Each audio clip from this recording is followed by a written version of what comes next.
ఇల్లాడు హల్లెలూయా. ప్రభునామలో అందరికీ వందనాలు. పోయిన వారం మనం అపోస్తుల కార్యం 3వ అధ్యాయము 20వ వచనంలో ఒక మాట ఏమంటాడంటే, సెకండ్ లైన్లో, మీ పాపములు తుడిచివేయబడు నిమిత్తమును మారు మనసు నొంది తిరుగుడి. మీ పాపములు తుడిచివేయబడే నిమిత్తం మీరు మారు మనసు పొంది తిరగండి అన్నాడు. పోయిన వారం మనం మారు మనసు గురించి చాలా విపులంగా మనం నేర్చుకున్నాం. మారు మనసు అనేది చాలా చాలా స్పష్టంగా ఉండాలని దేవుడు మనతో మాట్లాడాడు. కాబట్టి పోయిన వారంలో మనం ఏం నేర్చుకున్నామంటే, మీ పాపాలు తుడిచివేయబడే నిమిత్తం మీరు మారు మనసు పొందమని దేవుడు చాలా ఖచ్చితంగా చెప్పాడు. మార్పు అనేది ఖచ్చితమైంది అని అంటే, దేవుని బిడ్డలారా, చిన్న కుమారుడు మొదటగా తండ్రి నుంచి ఆస్తి నాకి, నేను వ్యాపారం చేసుకుంటాను ఇంట్లో నుంచి వెళ్ళిపోయాడు. డబ్బంతా అయిపోయి తినేదానికి తిండి లేకున్నప్పుడు వాడు బుద్ధి వచ్చి నా తండ్రి మనసు నొప్పించి నేను ఇలా దుర్మార్గం చేశాను, దానికే తగిన శాస్త్రి నాకు జరిగింది. ఈరోజు నేను కుమారుణ్ణి అనిపించుకునే దానికి నాకు యోగ్యత లేదు. కాబట్టి తండ్రి దగ్గరికి పోయి, అయ్యా నీ కుమారుణ్ణి అనిపించుకునే దానికి నేను యోగ్యుణ్ణి కాదు, కాబట్టి నీ పనోళ్ళల్లో ఒక పనోడుగా నన్ను పెట్టుకొని నాకేం కావాలా, తిండి పెడితే చాలు. ఆఖరికి ఎంతకు దిగజారాడు, తిండి పెడితే చాలు నీ దగ్గర పని చేస్తానన్నాడు. అప్పుడు దేవుని బిడ్డలారా, అంటే మాట వినకపోతే, లోబడకపోతే ఎలాంటి తీవ్రమైనటువంటి పరిస్థితులు మనం ఆ రోజు నుంచి ఈ రోజు కూడా మనం ఇలాంటివే చూస్తున్నాం. కాబట్టి దేవుని వాక్యం కూడా ఏమంటుంది, ఆ చిన్న కుమారుడు ఏ విధంగా మార్పు వచ్చిందో మనం కూడా అలాంటి మారు మనసు పొంది ప్రభువులో ఎదగాలని వాక్యం చెప్తుంది. మనం మొన్న నేర్చుకునేది మారు మనసు పొంది, మనకు మారు మనసు తర్వాత నెక్స్ట్ మాట ఏంటంటే పాప క్షమాపణ పొందుకోవాలి. మనం అపోస్తుల కార్యం 2:38 గురించిలో అక్కడ మొదటగా మారు మనసు పొందాలా, తర్వాత పాప క్షమాపణ పొందాలా. మూడోది, మొదటిగా మీరు మారు మనసు పొందితే, రెండోది మీ పాపాలు ఒప్పుకుంటే, మూడోది ఆటోమేటిక్గా రక్షణ వస్తుంది. ఈ రక్షణ అనేది మనకు రావాలంటే ముందు ఆయన చెప్పిన రెండింటిని అనుసరించ. కాబట్టి దేవుని బిడ్డలారా, చాలా ప్రాముఖ్యమైనటువంటి మాటలు మారు మనసు అనేది. రెండో మాట, మనం పాప క్షమాపణ గురించి కొన్ని మాటలు మనం జ్ఞాపం చేసుకుంటే, మనకు సామెతల గ్రంథం 28:13 అన్నాడు, మన పాపములను మనం ఒప్పుకొన్న ఎడల, మన పాపాలని మనం ఒప్పుకోవాలి. మనం మొదటి యోహాను 1:9 అన్నాడు, మన పాపాన్ని మనం ఒప్పుకుంటే ఆయన నమ్మదగిన దేవుడును నీతిమంతుడు గనక మన పాపాన్ని క్షమించి సమస్త దుర్నీతి నుంచి మనల్ని పవిత్రులుగా చేస్తాడు.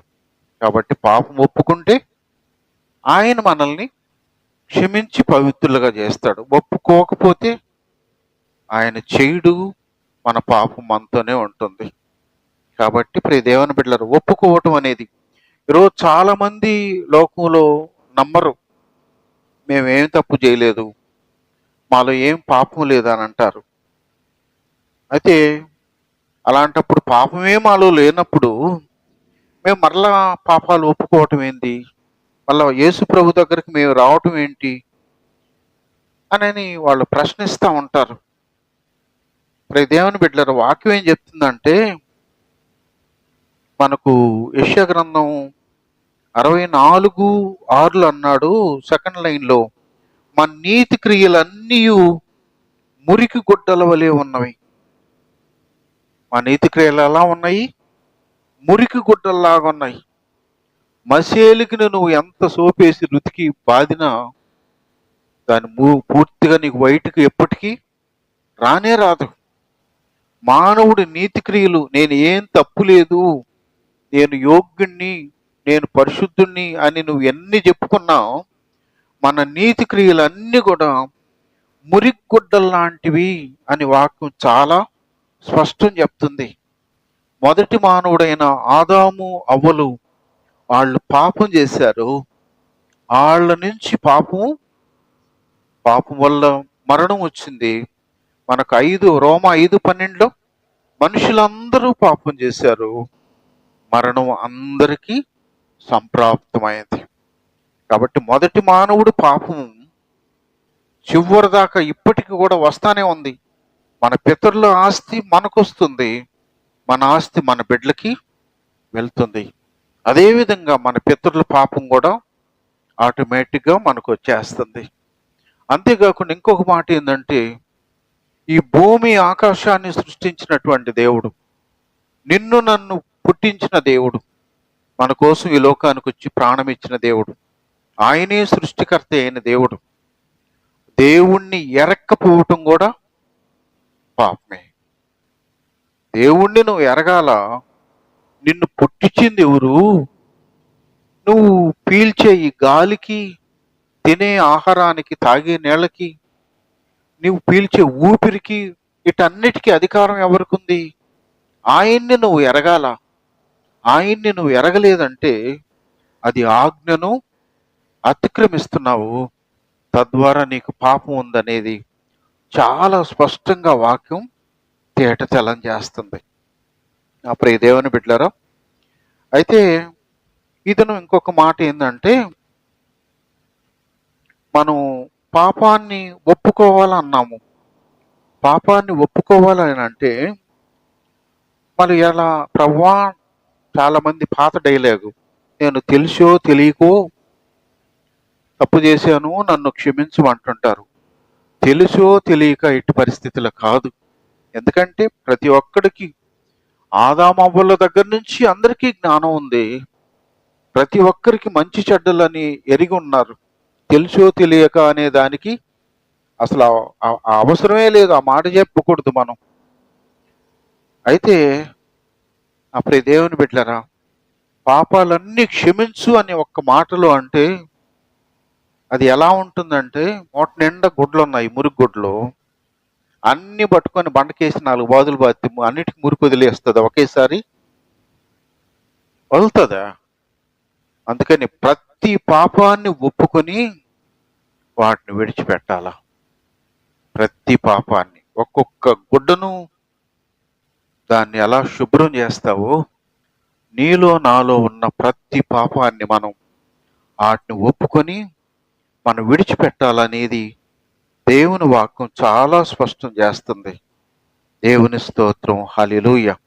అయితే ఎలా ఒప్పుకోవాలి అనే దానికి ఒక మాట మనం యోవేలు గ్రంథం 2వ అధ్యాయము 13వ వచనం ఆ 4th లైన్లో అన్నాడు, మీ వస్త్రములను కాక మీ హృదయములను చింపుకొని ఆయన తట్టు తిరగండి. పశ్చాత్తాపం అంటే నీకు బట్టలు చించుకోవటం కాదు. ఏం చించుకోవాలా? నీ హృదయాన్ని చించుకోవాలా. ఎందుకు? ఈ హృదయమే కదా నిన్ను ఆలోచనల చేత నీ మనసును డిస్టర్బ్ చేసి పరిపరి విధాలుగా నిన్ను పాడు చేస్తుంది. కాబట్టి హృదయాలు చించుకుంటే అప్పుడు నీలో పశ్చాత్తాపం వస్తుంది. పశ్చాత్తాపం అనే దానికి మరి మనం ఇంకొక మాట కూడా మనం పరిశుద్ధ గ్రంథంలో మనం గమనించినట్లయితే, యిర్మీయా గ్రంథం 6వ అధ్యాయము 26వ వచనం లాస్ట్ లైన్లో అంటాడు, ఏక కుమారుని గూర్చి దుఃఖించున్నట్లు దుఃఖము సలుపుము, ఘోరమైన దుఃఖము సలుపుము.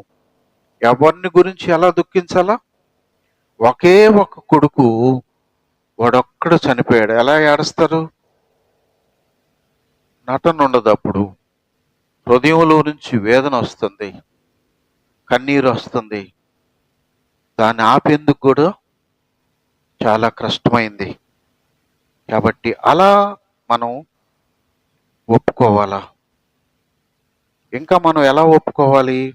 నా ప్రియ దేవుని బిడ్డలారా, మేకా గ్రంథం 7:19. ఆయన మరలా మన యందు జాలిపడును, మన దోషములను అణిచివేయును, వారి పాపములన్నింటినీ సముద్రపు అగాధములో నీవు పడవేతువు. నా ప్రియ దేవుని బిడ్డలారా, ఎప్పుడైతే మనం ఇలా పాపాలని మనం ఒప్పుకుంటామో, హృదయాన్ని చింపి దేవుని సన్నిధిలో హృదయంలో నుంచి వచ్చే వేదన దేవుని కాడ మనం ఒప్పుకొని, ఆ వేదన ఎప్పుడు వస్తుంది అని అంటే, మన శిక్ష ఎలాంటిది? మనం దేవుణ్ణి ఎరగక మునుపు చాలాసార్లు మనం ఎరిగిన తర్వాత కూడా చేసినటువంటి తప్పిదాలు. నా ప్రియ దేవుని బిడ్డలారా, ఇవన్నీ కూడా మనల్ని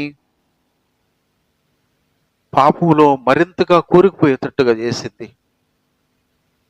అయితే ఇలా కూరుకుపోయినటువంటి మనం ఎప్పుడైతే మన కోసం ఆయన ఈ లోకానికి వచ్చి ప్రాణం పెట్టాడో, తన రక్తమంతటిని మన కొరకు వెల చెల్లించి, ఈరోజు మన పాపానికి వెల చెల్లించాడు కాబట్టి ఆయన్ని అంగీకరిస్తే నేను రక్షిస్తాను, పాపాన్ని ఒప్పుకుంటే ఆయన రక్తంతో కడుగుతానని చెప్పాడు ఆయన. అలా ఒప్పుకోవాలన్నప్పుడు మనం హృదయాన్ని చించుకొని దేవుని సన్నిధిలో కన్నీరు కారుస్తూ ఏడ్చాలా. ఇంకొక మాట కూడా ఏమంటాడంటే, మనం ఏక కుమారుని గురించి మనం దుఃఖించినట్లుగా అలా దుఃఖించాలా. ఏవేలు గ్రంథం 1:8 పెనిమిటి పోయిన యవనురాలు గోనెపట్ట కట్టుకొని చాలు. యవనురాలుకి పెనిమిటి చనిపోయాడు, ఎలా ఏడుస్తుంది? ఏక కుమారుణ్ణి గురించి చనిపోయినప్పుడు తల్లి ఎలా ఏడుస్తుందో, కొత్తగా పెళ్ళైనటువంటి యవనస్తురాలకి భర్త చనిపోతే ఎలా ఏడుస్తుంది? అంటే పాపాన్ని ఎలా ఒప్పుకోవాలంట? అట్లా ఒప్పుకోవాలంట. అంటే దేవుని సన్నిధిలో మనం మన పాపాన్ని అలా ఒప్పుకొని, అలాంటి దుఃఖం ఎలా వస్తుంది అసలు? దుఃఖం అనేది సహజంగా రావాలా.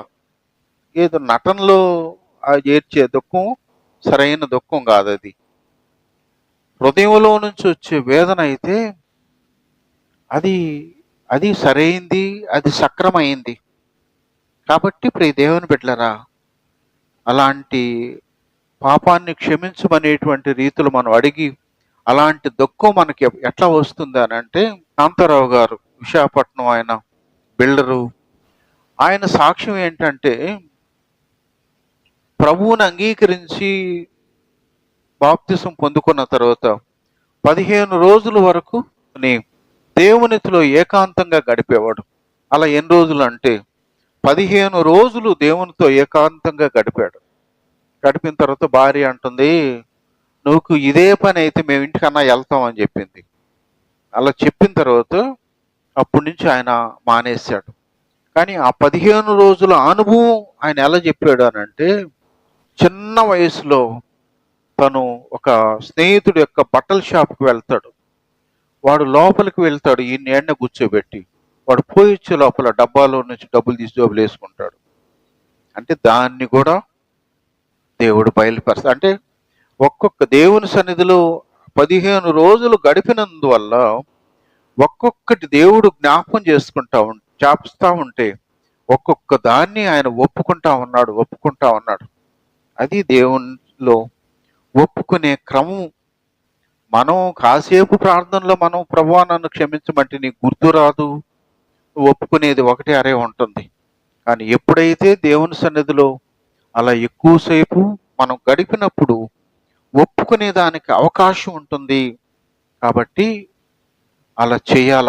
మన అనుభవం చాలా సంవత్సరాలు అయింది మన బాప్తిసం పొందుకొని.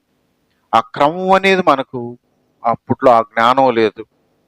కానీ ఇప్పుడు ఏంటంటే, ఇన్ని సంవత్సరాల తర్వాత జ్ఞానం వచ్చిన తర్వాత ఇప్పుడు మళ్ళా మనం మొదటికి రమ్మని చెప్పట్లా. అయితే ఇప్పుడు మళ్ళా మొదటి నుంచి రావటం అనేది కాదు, కానీ ఈరోజు ఏది నీకు దేవుడిలో మారు మనసు పొందటం అంటే ఎలా ఉంటుందో పాప క్షమాపణ అనేది ఎలా ఉంటుందో ఖచ్చితంగా తెలుసుకున్నాము. అయితే ఇక నుండి మనం ఏం చేయాలా? మారినటువంటి జీవితం, మార్పు చెందినటువంటి జీవితం, మన మనస్సు, మన హృదయం, మన ఆలోచనలు, మన అలవాట్లు, మన బ్రతుకులు ఖచ్చితంగా మారుతాయి. ఎప్పుడు మారుతాయి? మనం నిజంగా మారు మనసు పొందుంటే, నిజంగా పాపాలు ఒప్పుకొని విడిచిపెట్టుంటే ఖచ్చితంగా మారతాయి. దేవుని స్తోత్రం, హల్లెలూయా. కాబట్టి ఎక్కువ రోజులు మరి పౌలు గారు కూడా మరి ఆయన ఎప్పుడైతే ప్రభువుని తెలుసుకున్న తర్వాత గలతీ పత్రిక 1:17లో ఆయన అన్నాడు, నేను అరేబియా దేశానికి వెళ్ళిపోయా. బాప్తిసం పొందిన తర్వాత పౌలు గారు శిష్యుల దగ్గరికి రాలా. ఆయన ఎక్కడికి వెళ్ళాడు? అరేబియా దేశానికి వెళ్ళిపోయి, కాబట్టి ఆయన ఏం చేశాడు? ప్రభువులోనికి రక్షణలోనికి వచ్చిన తర్వాత, బాప్తిసం పొందిన తర్వాత ఏకాంతంగా అరేబియా దేశానికి వెళ్ళిపోయాడు. అరేబియా దేశంలో 2 సంవత్సరాలు గడిపాడు. ఎందుకు 2 సంవత్సరాలు అంటే, ఏకాంతంలో మరి ఆ యొక్క శాంతారావు గారు ఎలా పాపాలు ఒప్పుకొని వాటన్నిటిని విడిచిపెట్టే దానికి ఆ టైం తీసుకున్నాడో, పౌలు గారు కూడా ఆయన చేసిన ప్రతి తప్పిదాన్ని అలా ఒప్పుకొని వాటిని విడిచిపెట్టాడు. ఇంకా కూడా మనకి ఎఫెసీ పత్రికలో అదే పౌలు గారు అంటాడు, నేను ప్రభువు నాకు బయలుపరిస్తే ఈ మర్మాలన్నీ నాకు తెలిసినాయి అంటాడు. ఏ మర్మాలు అయ్యి? అంతకు మునుపు సున్నతి చేసేవాళ్ళు, పురుషులకి సున్నతి చేసేవాళ్ళు. ఇప్పుడు పౌలు గారు ఖచ్చితంగా మరి దాన్ని ఆయన ఖండితంగా చెప్పాడు. సున్నతి లేనే లేదు, ప్రభువులోనికి మారు మనసు పొందటమే ఇంపార్టెంట్, కానీ సున్నతి పొందుకోవట్లు ఇప్పుడు ఇంపార్టెంట్ కాదు అని ఆయనే దాన్ని లేవనెత్తి దాన్ని అమలుపరిచాడు. అన్ని గ్రంథాలన్నింటిలో కూడా ఆయన రాశాడు. కాబట్టి అవన్నీ నాకు ఎలా తెలిసినాయి అంటే, నా జ్ఞానం కాదు, నేను ఆయన సన్నిధిలో ఎప్పుడైతే గడిపానో అప్పుడు దేవుడు నాకు ఇవన్నీ కూడా ఒక్కొక్కటి నాకు బయలుపరిచాడు అని ఆయన చాలా స్పష్టంగా తేటతెల్లం చేశాడు.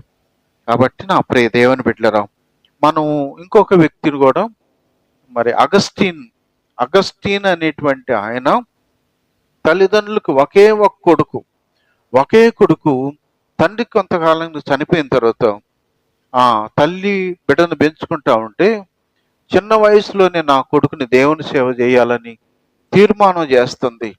తీర్మానం చేసుకొని పెంచుతూ ఉంటే అతనిలో ఉన్న అన్ని దురలవాట్లకు వచ్చేస్తాయి. అన్ని భయంకరమైనటువంటి అలవాట్లు.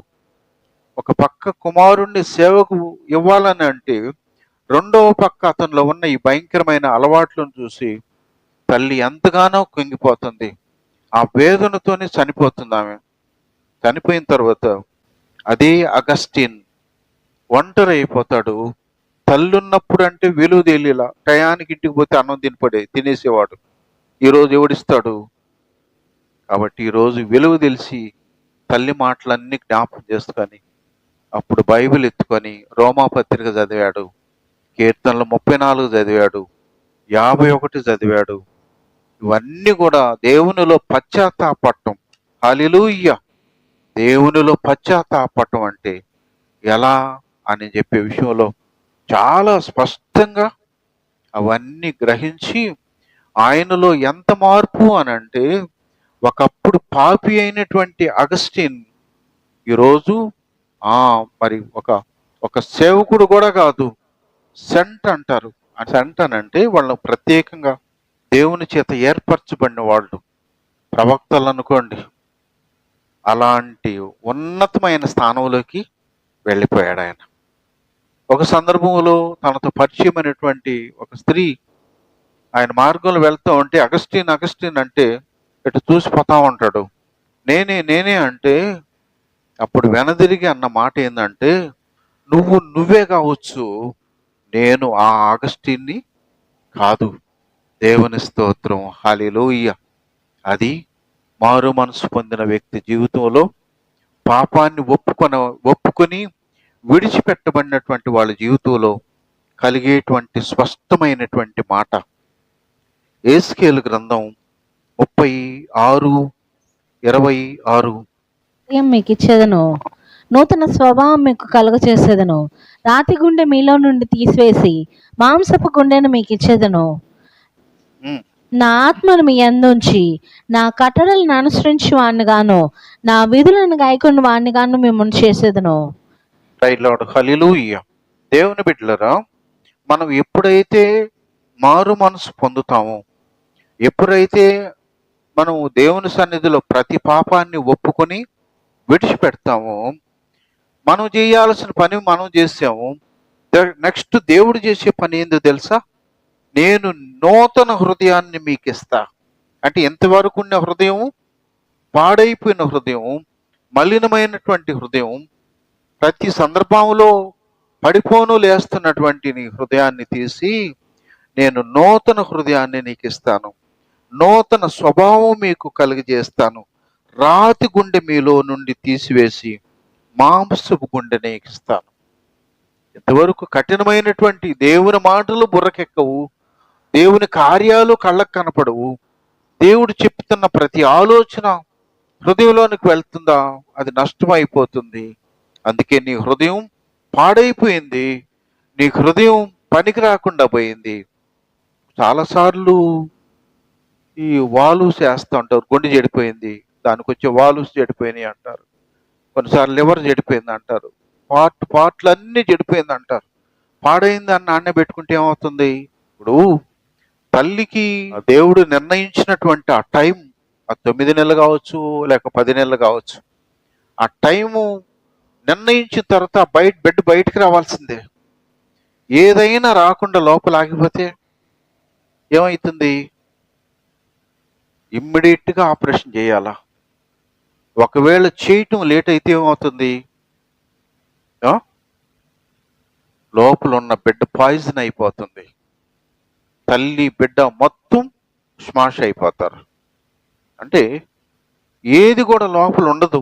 మనం తినే ఆహారం అయినా, మనం తాగే నీళ్ళైనా, మనం పీల్చే ఈ గాలి అయినా లోపల ఉంటుందా? ఉండదు. మనం ఇటు లోపల పంపించటం, అది మళ్ళీ బయటకు వచ్చేస్తుంటుంది.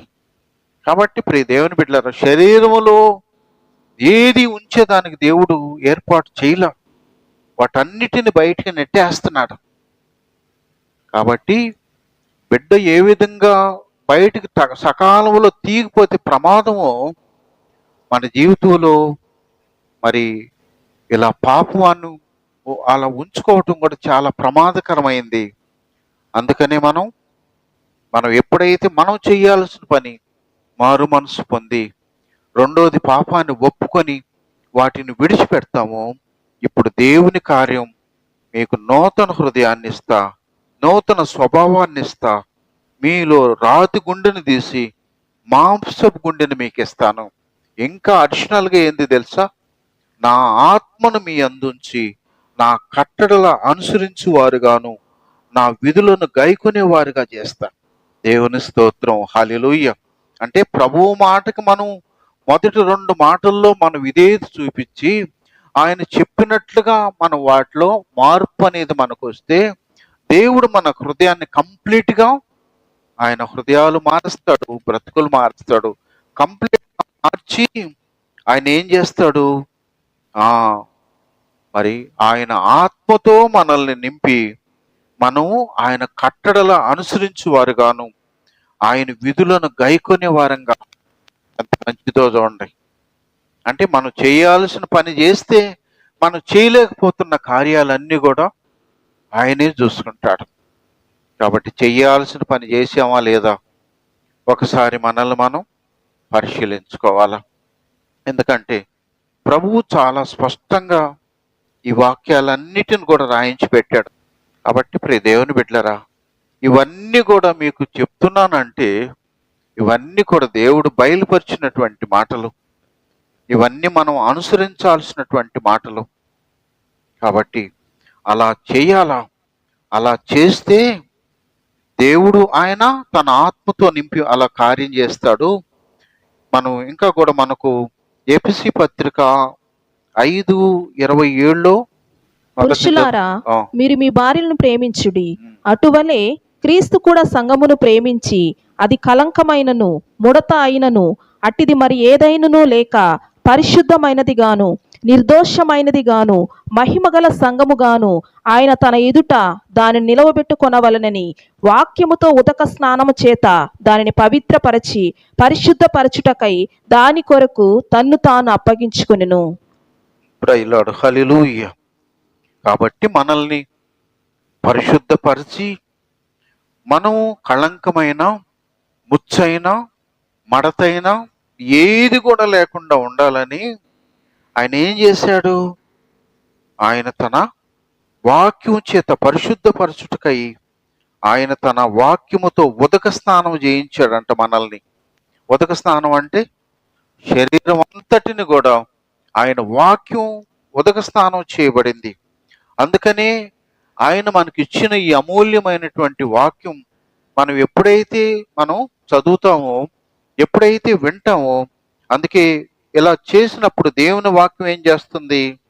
ఆ వాక్యం మనకు దేవుని మనకు ఫిబ్రవరి 4:12 దేవుని వాక్యము సజీవమై బలము గలదై రెండంచుల ఎటువంటి ఖడ్గము కంటే వాడిగా ఉండి ప్రాణాత్మలను మూలుగును విభజించినంత వరకు దూరుతుంది. దేవుని వాక్యం మన హృదయంలోకి వెళ్తే ఆ వాక్యం రెండంచులు పదును కలిగినటువంటి ఖడ్గం ఏం చేస్తుంది తెలుసా? అది లోపల ప్రాణాత్మలని కేళ్లను మూలుగును విభజించుకుంటూ లోపలికి వెళ్ళిపోతుంది. అది వెళ్ళినంత దూరం రెండు పక్కల పదునుతో సరి చేసుకుంటూ ఆ వ్యతిరేకమైన పరిస్థితులన్నీ కూడా సరిదిద్దుతుంది. కాబట్టి ప్రియ దేవుని బిడ్డలారా, అందుకనే చాలా స్పష్టంగా దేవుడు ఇక్కడ రాయించాడు. మనం చేసేది మనం చేస్తే అప్పుడు ఆయన తన ఆత్మతో నింపి తన వాక్యం చేత మనలో ఉన్న ఆయనకు ఆయాస్కరమైనటువంటి వాటన్నిటినీ సరిచేస్తూ మనల్ని యోగ్యంగా తీర్చిదిద్దాడు.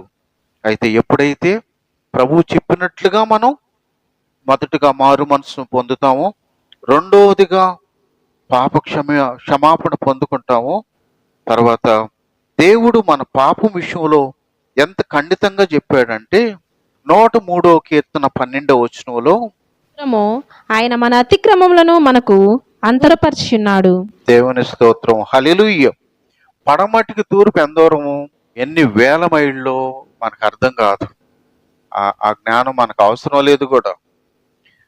మనం ఎప్పుడైతే పాపాన్ని ఒప్పుకొని విడిచిపెడతామో, దేవుడు మనల్ని సంధించిన తర్వాత మనం ఎప్పుడు వదిలిపెట్టినటువంటి పాపాన్ని దేవుడు ఏం చేస్తాడో తెలుసా? నా నుంచి నా పాపాన్ని తూర్పుకి పడమటికి ఎంత దూరం ఉందో అంత దూరం వేస్తాడంట. దేవుని స్తోత్రం, హల్లెలూయా. ఇంకొక మాట కూడా ఏమంటాడంటే, మరి మేకా 7:19 అంటాడు, ఆయన మరలా మన యందు జాలిపడును, మన దోషములను అణిచివేయును, వారి పాపములన్నింటినీ సముద్రపు అగాధములో నీవు పడవేతువు. హల్లెలూయా. తూర్పు నుంచి పడమటికి ఎంత దూరం ఉంటుందో అంత దూరం వాటిని దూరం చేసేస్తాడు. అంతేకాకుండా మన పాపం అనే దాన్ని ఒక పెద్ద బండకి బిగిచ్చేసి సముద్రంలో వేసేస్తాడంట. సముద్రంలో వేస్తే తేలుతుందా? తేలదు. మనం వేస్తే ఒకళ్ళు తేలొచ్చాము, కానీ దేవుడు వేస్తే తేలదు. అంటే ఇక పాపం అనే జ్ఞప్తి కూడా నీకు లేకుండా చేస్తాడు ఆయన. అయితే మరి చాలా మంది చేసే ప్రార్థన ఏంటంటే, ప్రభువా నా పాపాన్ని క్షమించు, ఎవరిని ఆల్రెడీ నీకు మన కోసం ఈ లోకం వచ్చి ప్రాణం పెట్టిన తర్వాత, ఆల్రెడీ దానికి వెల చెల్లించిన తర్వాత మళ్ళీ నేను పాపిని అంటే ఆయన చేసిన త్యాగం ఏమైంది? మనం చేయాల్సిన పద్ధతి అది కాదు. ఒక వ్యక్తి ప్రభువులోనికి రక్షించబడిన తర్వాత అనుకున్నాడంట, నా పాపం క్షమించబడిందో లేదో, దేవుడు నన్ను క్షమించాడో లేదో, ఒకవేళ క్షమించకుండా ఉంటే, నా పాపం నాతోనే ఉంటే నేను నరకానికి వెళ్తానేమో అని అనుమానం వచ్చేసిందంట. అనుమానం వచ్చేసి దేవుని సన్నిధిలో ప్రార్థన చేస్తా ఉన్నాడంట. హల్లెలూయా.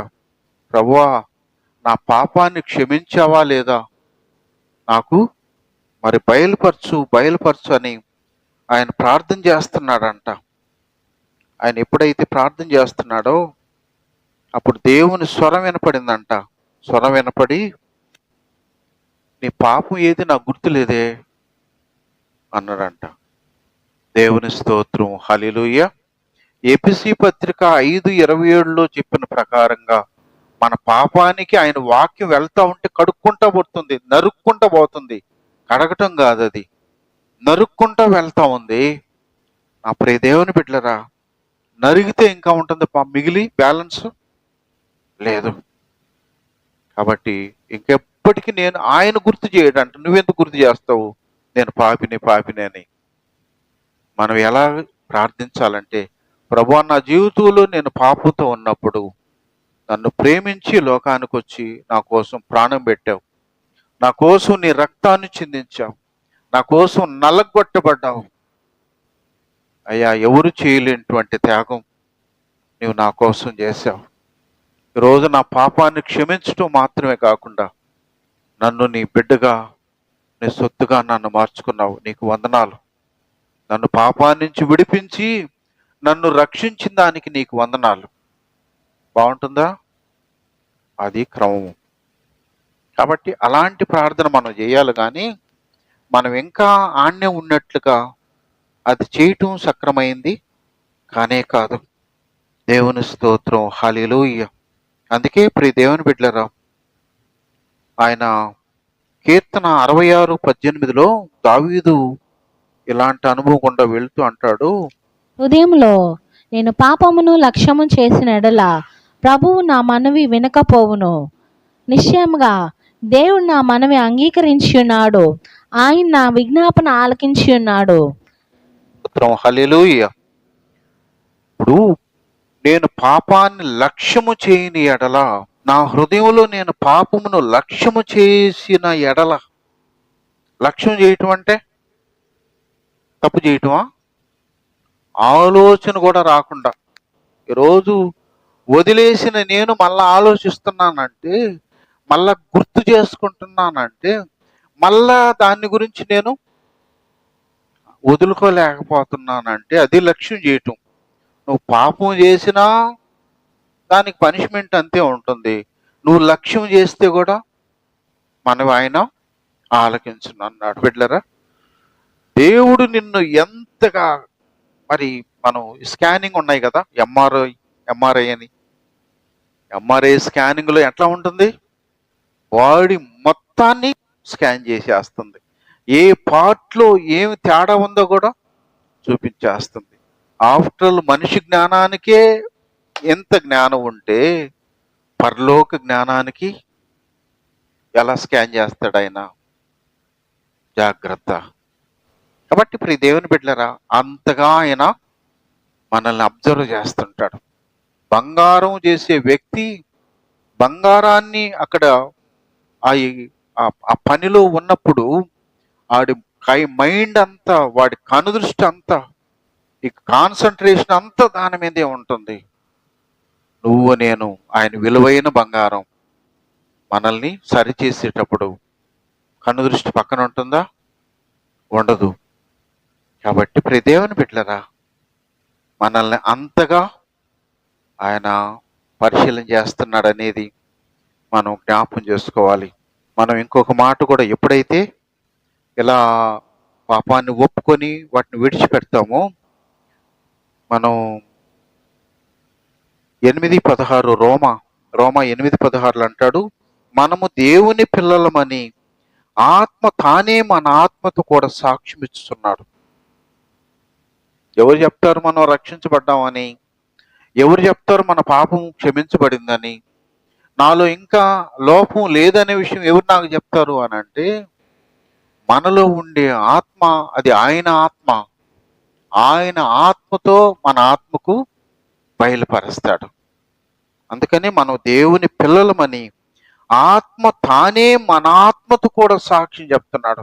నువ్వు నా బిడ్డవు, నువ్వు నా సొత్తువి అని ఆయనే బయలుపరుస్తున్నాడంట. కాబట్టి ప్రియ దేవుని బిడ్డలారా, అందుకని క్రైస్తవ జీవితంలో మనం మునుపు జీవితం మరి ఇష్టానుసారంగా జీవించిన జీవితం ఈరోజు మార్పు కారణం ఏంటంటే దేవుడు ఇలాంటి ప్రాసెస్ గుండా మనల్ని తీసుకొని వచ్చి అప్పుడు అది విలువైన పాత్రగా మనల్ని తయారు చేస్తున్నాడు. దేవుని స్తోత్రం, హల్లెలూయా.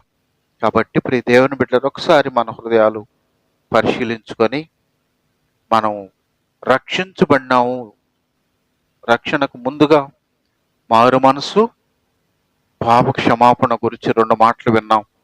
ఇవి మన జీవితాల్లో ఖచ్చితంగా నెరవేరున్నాయా? ఒకవేళ నెరవేరకపోతే మనం వాటిని నేడైనా వాటిని మనం ఒప్పుకొని వాటిని విడిచిపెట్టి ప్రభువు కనికరం పొందాలని దేవుడు ఇష్టపడి ఇదను మనతో మాట్లాడుతున్నాడు. కాబట్టి దేవుని మాటలను మనం హృదయపూర్వకంగా స్వీకరిద్దాం. ప్రభు మనకు సహాయం చేస్తాడు. తర్వాత మూడోది రక్షణ. ఈ మూడోది మనకు రావాలంటే మునుపు మనం మారు మనస్సు, పాప క్షమాపణ పొంది, మనకు అపోస్తలుల కార్యం 2:38 అన్నాడు, మీరు మారు మనసు పొంది పాప క్షమాపణ నిమిత్తం అంటే పాపాలు ఒప్పుకొని బాప్తిసం పొందండి, అప్పుడు మీకు పరిశుద్ధ ఆత్మను మీరు పొందుకుంటారు అన్నాడు. అంటే ముందు మనం చేయాల్సింది ఆ 2 చేస్తే, మూడోది మనం బాప్తిసం పొందుకున్న తర్వాత ఆయన ఆత్మతో మనల్ని నింపుతాడు. ఆయన ఆత్మతో మనల్ని నింపి పరలోకంలో ఉండే జీవ గ్రంథమందు మన పేరు రాస్తాడు. ఎప్పుడు? మునుపు మనం ఈ 2 ప్రాసెస్ మనం పూర్తి చేసిన తర్వాత. ఇప్పుడు సివిల్స్కి వెళ్ళే వ్యక్తి ముందు 2 ప్రాసెస్లు ఉన్నాయి. వాడు ఫస్ట్ ప్రిలిమినరీ ఉంటుంది, తర్వాత మెయిన్స్ ఉంటుంది, ఫైనల్గా ఎంట్రీ ఉంటుంది. ఈ 2 నాకు వద్దు, దానికే పోతానంటే పీనే నెట్టేస్తాడు పక్కకి. కాబట్టి పరలోకం కూడా ఊరికే రాదు, ఊరికే మనకు పరలోకంలో కాదు. ఈరోజు ఆయన మాటకు లోబడి ఆయన చెప్పినట్లుగా నడిస్తే మనకు పరలోకం ఉంది. ఈ ప్రాసెస్ ఆయన చెప్పాడు, నేను చెప్పటం కాదు. ఇవన్నీ కూడా వాక్యంలో మీకు చూపిస్తున్నా.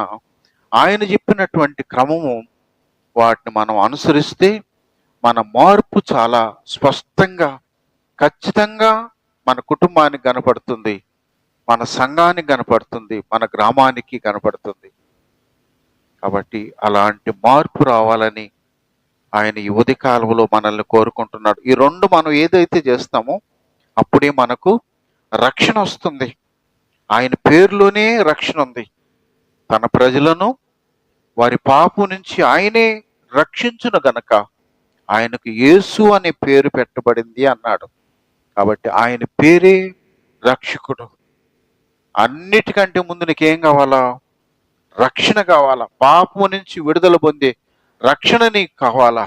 అది లేకపోతే నీ జీవితాంతం నువ్వు దేవునిలో ఎన్ని సంవత్సరాలు ఎదిగినా, ఎంత ప్రార్థన చేసినా, ఎన్ని కానుకలు ఇచ్చినా, ఏమైనా చెయ్యి, అది చేయకపోతే మనకు రక్షణ లేదు అనేది చాలా ఖచ్చితంగా చెప్పబడింది. నా ప్రియ దేవుని బిడ్డలారా, మనం అది ఆయన ద్వారానే రక్షణ. ఎందుకంటే ఆయనే రక్షకుడు కాబట్టి. అందుకే మనకు ఇంకొక మాట కూడా వాక్యములో ఆయన ఏం చెప్తాడు అని అంటే, మరి అపోస్తుల కార్యం 4వ అధ్యాయము 12వ వచనంలో, ఈ నామములోనే తప్ప వేరొక నామములో రక్షణ లేదు, మరి ఎవరి వలనను రక్షణ కలగదు, ఈ నామముననే మనం రక్షణ పొందవలెను. కానీ ఆకాశము క్రింద మనుషుల్లో ఇయ్యబడిన మరి ఏ నామమున రక్షణ పొందలేం. లోకములో ఏ నామములో ఎవ్వరి ద్వారా మనకు రక్షణ లేదు. రక్షణ ఎవ్వరూ అమ్మరు. రక్షణ అనేది మనకు అంగళ్ళు ఎక్కడ దొరకవు, డబ్బులు ఎంత పెట్టినా. కేవలం యేసు ప్రభువే ఇయ్యాల. సృష్టికర్త అయిన దేవుడు ఈ లోకానికి వచ్చి మన పాపం కొరకు వెల చెల్లించాడు కాబట్టి రక్షణ ఆయన ఇస్తేనే వస్తుంది, ఆయన చెప్పినట్లుగా చేస్తేనే వస్తుంది. ఆయన నామములోనే మనకు రక్షణ. ఒకవేళ ఆయన నామములో మనము రక్షణ పొందకపోతే యోహాను సువార్త 3:36 అన్నాడు, కుమారుని యందు విశ్వాసముంచువాడే నిత్య జీవము గలవాడు. కుమారునికి విధేయుడు కానివాడు జీవము చూడడు గాని దేవుని ఉగ్రత వాని మీద నిలిచి ఉండును. దేవుని స్తోత్రం. హల్లెలూయా. కుమారుని యందు, కుమారుడు అంటే ఎవరు? నీకు పుట్టే కొడుకు కాదు. లోకం ఇలాంటి ఆలోచనలోనే నాకు కొడుకున్నాడు కదా నా పాపం తీసే, అరే వాడికే దిక్కు లేదు, నీకెట తీసేస్తాడు. కుమారుడు అంటే ఆయన మనకు యెషయా గ్రంథం 9:6 అన్నాడు, మనకు కుమారుడు అనుగ్రహించబడ్ను, ఆయన భుజముల మీద రాజ్యభారం. ఆయన కుమారుడు, దేవుడే కుమారుడుగా దిగి వచ్చిన యేసయ్యను. అది ఆయన యందు విశ్వాసం ఉంచితే ఆయన ద్వారా మనకు రక్షణ వస్తుంది. ఒకవేళ ఆయన్ని కాదంటే నీకేముంది? ఉగ్రత ఉంది. దేవుని ఉగ్రత ఉంటే ఇది, లేదంటే అది. కాబట్టి ప్రియ దేవుని బిడ్డలారా, చాలా స్పష్టంగా ఈ మాటలే ఆర్ఆర్కే మూర్తి గారు ఆయన బైబిల్లో వ్యతిరేకత ఏమేమి ఉండయో అని బైబిల్ తీసుకొని చదువుతా ఉంటే ఈ వాక్యం కాడ ఆగిపోయాడంట. ఆయన అంగీకరిస్తే రక్షణ ఉంది, అంగీకరించకపోతే ఉగ్రత ఉంది అన్నాడు. మరి ఎంత ప్రమాదం! ఉగ్రతలో నేను నశించిపోకూడదంటే అంగీకరించాలా? ఖచ్చితంగా అదే ఆయన చేశాడు. కాబట్టి ప్రియ దేవుని బిడ్డలారా, ప్రభు ద్వారా ఇది చాలా ఖచ్చితం. ప్రభు చాలా స్పష్టం చేశాడు, నేనే మార్గం, నేనే జీవం, నేనే. కాబట్టి ఆయన మాత్రమే మార్గం, వేరొక మార్గాలు లేవు. ఏదో మనకు వేదాలు కూడా చెప్తున్నాయి. మరి రక్తం చిందించకుండా పాపక్షమాపణ లేదు అని మనకు ధర్మశాస్త్రం చెప్తుంటే వేదాలు కూడా ఉంటాయి. సర్వ పాప పరిహారం రక్త ప్రోక్షణం ఆవశ్యకం అంటాడు. కాబట్టి అంటే సర్వ పాపాలు పోవాలంటే రక్తం చిందించాలా? తద్ రక్తం, ఆ రక్తం ఎవరంటే పరిశుద్ధుడు, కన్యక గర్భంలో జన్మించాలా. అది క్రమం, వేదాలు చెప్తున్నాయి. కాబట్టి నా ప్రియ దేవుని బిడ్డలారా, అందుకని బైబిల్ వాక్యం చాలా స్పష్టం చేస్తుంది. అందుకే ఆయన నామములో తప్ప వేరొక నామములో మానవుడికి రక్షణ లేదు. కాబట్టి ప్రియ దేవుని బిడ్డలారా, ప్రభువులో ఎదుగుతున్నటువంటి మనం, ప్రభు బిడ్డలుగా పెట్టబడినటువంటి మనం, ఈరోజు రక్షణ మనకుందా? రక్షణ పొందామన్న నిశ్చయత మనకుందా? ఈరోజు నేను ఈ లోకాన్ని విడిచినా నేను ప్రభు రాజ్యములో నేను ఉంటానన్న నిశ్చయత ఉంటే మనం నిబ్బరంగా ఉండొచ్చు. ఒకవేళ నిశ్చయత లేకుందంటే ఇదే అనుకూల సమయం, ఇదే రక్షణ దినం. రేపు నీది కాదు, రేపేమి సంభవిస్తుందో నీకు తెలియదు. కాబట్టి మీరు అంతలోనే కనబడి అంతలోనే మాయమాయే ఆవిరి లాంటి బ్రతుకులు మనయి. ఈ సత్యాన్ని గుర్తెరిగి ప్రభువు నీతో మాట్లాడుతున్నప్పుడు లోబడదాం, ఆయన చెప్పినట్లుగా చేస్తాం. ప్రకటన 20:15 ఎవని పేరైనను జీవ గ్రంథమందు రాయబడినట్టు కనబడిన ఎడల వాడు అగ్నిగుండములో పడవేయబడును. చాలు. ప్రైలాడ్ హల్లెలూయా. ఎవరి పేరైనా కూడా జీవగ్రంథంలో ఎప్పుడు ఎంటర్ అవుతుంది? ఇప్పుడు దాకా నేర్చుకున్నాం. ముందు మనం మారు మనసు పొందాలా, పాప క్షమాపణ, వాటిని ఒప్పుకొని విడిచిపెట్టాలా. అప్పుడు రక్షణలోనికి వచ్చిన తర్వాత పరలోకంలో కూడా బుక్లో ఎంటర్ అవుతుంది మన పేరు. అందుకే వాక్యం అంటుంది, ఎవరి పేరైనా కూడా జీవగ్రంథములో లేకుండా ఉంటే వాళ్ళేడా అగ్నిగుండములో పడవేయబడను. కాబట్టి ఇది సత్యము, ఇది వాస్తవం. ఈ వాస్తవాన్ని మనం నమ్మాలా. చివరి మాటకు ఒక మాట చదివి నేను ముగించేస్తా. హెబ్రీ పత్రిక 12:25 మీకు బుద్ధి చెప్పుచున్న వానిని నిరాకరింపకుండునట్లు చూచుకొనుడి. వారు భూమి మీద నుండి బుద్ధి చెప్పిన వాణ్ణి నిరాకరించినప్పుడు తప్పించుకొనకపోయిన ఎడల పరలోకము నుండి బుద్ధి చెప్పుచున్న వాణ్ణి విసర్జించు మనము తప్పించుకొనకపోవుట మరి నిశ్చయము కదా. హెబ్రీ 12:25 అన్నాడు, మీకు భూమి మీద బుద్ధి చెప్పేదానికి దేవుడు ఒక వ్యక్తిని ఏర్పాటు చేశాడు. ఎందుకు? ఇది మనం సరి చేసుకోవాల్సిన సమయం, సరిదిద్దుకోవాల్సినటువంటి సమయం, సక్రమంగా ఎదగాల్సినటువంటి సమయం. ఈ బుద్ధి చెప్పేవాడిని మీరు తిరస్కరిస్తే, చెప్పబడిన మాటల్లో మీరు ఇంకా లోపాలు కనిపెడతా ఉంటే, ఇంకా అది ఎందుకు ఇట్టెందుకు అందరూ పర్ఫెక్టేనా నేనేనా అని ఈ రీతిలో మనం అనుకుంటే, అందుకే వాక్యం అంటుంది, భూమి మీద మీకు బుద్ధి చెప్పేవాడిని మీరు నిరాకరిస్తే రేపు పరలోకంలో కూడా బుద్ధి చెప్పేవాడిని మీరు ఖచ్చితంగా నిరాకరిస్తారు. ఎందుకంటే నిరాకరించడం భూమి మీద నీకు ఇలా అలవాటు అయిపోయింది, వ్యతిరేకించడం ఇలా అలవాటు అయిపోయింది, లోబడకపోవటం ఇలా అలవాటు అయిపోయింది. రేపు పరలోకంలో కూడా ఆయనకు కూడా అలా బుద్ధి చెప్పినప్పుడు తిరస్కరించడం నీకు అలవాటు అయిపోతుంది. అందుకని మనకు లోక 10:16 ఈ మాట వినువాడు నా మాట వినును, మిమ్మను నిరాకరించువాడు నన్ను నిరాకరించును, నన్ను నిరాకరించువాడు నన్ను పంపిన వానిని నిరాకరించునని. లార్డ్ హల్లెలూయా.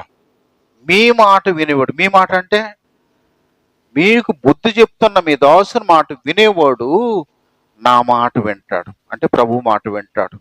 ప్రభు మాట వినేవాడు తండ్రి మాట కూడా వింటాడు. ఈయన మాటే నువ్వు వినకపోతే ప్రభు మాట వింటావా? ఈయన నేను పట్టుకుని కానీ ఆయన మాట వింటానంటే కుదురుతుందా? కళ్ళ ముందున్నే మాట వాని మాటే నువ్వు వినకపోతే పరలోకపు తండ్రి ఆత్మస్వరూపైన దేవుని మాట వింటావా? కుదరదు అది. అందుకని చాలా ఖచ్చితంగా చాలా స్పష్టంగా ప్రభువు చెప్తున్నాడు. ఈరోజు మనం పరిశీలన చేసుకోవాల్సిన అవసరం ఉంది. ప్రభువు మనతో మాట్లాడినప్పుడు సరి చేసుకోవాల్సిన అవసరం ఉంది, విధేయత చూపాల్సిన అవసరం ఉంది, యోగ్యంగా ఎదగాల్సిన అవసరం ఉంది. దేవుడి మాటలు దీవించును గాక.